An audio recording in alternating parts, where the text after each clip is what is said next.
Commençons tout de suite. On pense souvent, à tort d'ailleurs, qu'il faut absolument inventer la technologie de demain ou coder des logiciels hyper complexes pour bâtir une entreprise qui cartonne. Mais en réalité, la nature nous offre déjà des opportunités incroyables juste là, sous nos yeux. Notre décryptage d'aujourd'hui s'appuie sur des données vraiment fascinantes concernant le marché du gingembre. Et oui, on va adopter une approche purement narrative pour raconter l'histoire captivante de cette petite pousse verte. Une simple racine, enfouie dans la terre, qui a littéralement le potentiel de se transformer en un véritable empire commercial. C'est fou, non? Alors, voici comment notre récit va se dérouler. On va suivre cette fameuse racine étape par étape.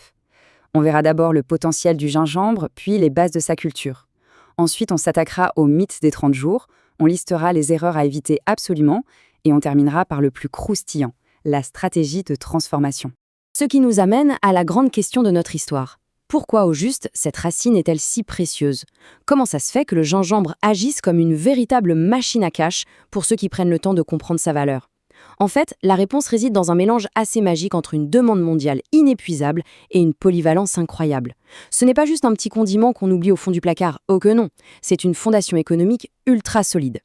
Bon, première partie, le potentiel du gingembre et la compréhension de la demande mondiale. Entrons dans le vif du sujet et regardons les fondations même de ce marché. La consommation de cette racine est universelle et quotidienne. Que l'on soit en Afrique, en Europe ou en Asie, le gingembre est absolument partout. Il relève nos plats en cuisine, bien sûr, mais c'est aussi un pilier intemporel de la médecine naturelle.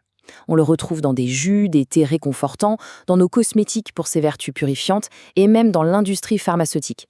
C'est le jackpot, parce que quand un produit est consommé partout, par tout le monde, avec une demande qui grimpe d'année en année, eh bien ça crée automatiquement un marché captif. C'est vraiment la base absolue de toute opportunité commerciale fiable, car on répond à un besoin constant et hyper diversifié. Passons à la deuxième étape, les bases de la culture ou comment débuter concrètement cette aventure agricole. C'est là que notre histoire prend racine, si je puis dire. La vraie beauté de ce projet, c'est l'incroyable simplicité de son point de départ. Franchement, pas besoin d'acheter une immense ferme industrielle ou des tracteurs hors de prix pour se lancer. L'aventure peut commencer dans un tout petit espace, même dans le jardin à l'arrière d'une maison. Le succès repose sur 3 piliers super simples. D'abord, un bon sol, riche, bien aéré, prêt à accueillir la plante. Ensuite, un arrosage maîtrisé, ni trop ni trop peu. Et enfin, le secret absolu, utiliser des racines de très haute qualité dès la plantation. Le processus est d'une simplicité enfantine. On coupe, on plante et on laisse tout simplement le cycle de la nature opérer. Troisième chapitre, le mythe des 30 jours et la réalité des délais agricoles. Parce qu'il faut vraiment dissiper certaines illusions avant d'aller plus loin. Il est absolument crucial de déconstruire cette fausse idée de la richesse instantanée qu'on voit pulluler sur les réseaux sociaux. Le véritable parcours, eh bien, il demande de la patience. Au jour 1, on met la racine en terre, au jour 15, on arrose, on entretient et surtout, on attend silencieusement. Ce n'est qu'autour du 30e jour que les toutes premières petites pousses vertes pointent le bout de leur nez. Le projet démarre enfin, ça devient visible et c'est un moment ultra motivant. Mais attention, ces jeunes pousses ne veulent absolument pas dire que la récolte est prête à être emballée et vendue. La maturité de la plante et l'argent qui rentre, ça exige une rigueur totale. L'agriculture, c'est un domaine qui récompense toujours la persévérance, mais qui ne pardonne pas du tout la précipitation. On arrive à la partie 4, les erreurs à éviter pour protéger l'investissement. Regardons de plus près ces petits pièges qui peuvent faire dérailler notre histoire. Malheureusement, pas mal d'apprentis agriculteurs jettent l'éponge en cours de route, et souvent à cause d'erreurs super basiques. Planter dans un sol rocailleux, noyer littéralement la plante sous des tonnes d'eau au risque de la faire pourrir, ou utiliser des racines déjà malades dès le départ. Ce sont des fautes techniques majeures qui condamnent la récolte. Sans parler du classique oubli de l'entretien régulier. Mais honnêtement, l'erreur la plus destructrice, elle est d'ordre psychologique. C'est de vouloir s'enrichir du jour au lendemain. Cette impatience pousse à prendre des décisions complètement absurdes. Un projet véritablement rentable a besoin de temps pour mûrir. Ceux qui parviennent à bâtir ce fameux empire agricole, ce sont ceux qui s'imposent une discipline de fer face à cette illusion du gain rapide. Et enfin, la 5e partie, le clou du spectacle, la stratégie de transformation, ou comment passer à l'échelle d'un empire. Voici le véritable secret de l'industrie. Ce saut vers la haute rentabilité est complètement fascinant. D'un côté, on a la vente du gingembre brut. Ça génère un revenu de base stable, oui, mais foncièrement limité par le prix du marché au kilo.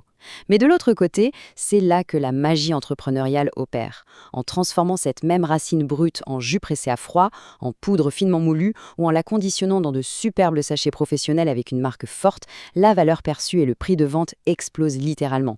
On peut alors attaquer la vente en ligne, livrer des restaurants prestigieux ou viser des marchés professionnels de niche. Le produit devient premium. Et c'est exactement à ce moment précis que le petit cultivateur transcende son statut pour devenir un redoutable entrepreneur. C'est ce qui nous amène à cette conclusion vraiment puissante tirée de notre analyse. La vraie richesse se trouve souvent dans la valeur ajoutée. C'est une prise de conscience monumentale.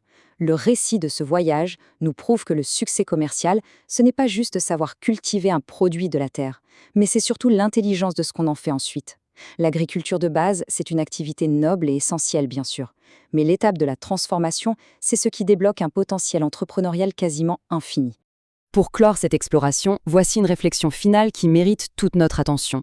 Quelle graine ignorée ou quelle ressource ultra simple de notre quotidien pourrait être judicieusement exploitée aujourd'hui pour bâtir une entreprise florissante demain? L'histoire incroyable du gingembre défie vraiment l'imagination et nous invite à regarder tout ce qui nous entoure avec un œil nouveau. Ce voyage de la transformation peut commencer de façon minuscule, avec un simple morceau de racine et une poignée de terre. Mais avec la bonne vision stratégique, ça mène indéniablement vers un véritable empire. Merci d'avoir suivi ce décryptage avec nous et à très vite pour analyser ensemble de nouvelles opportunités passionnantes.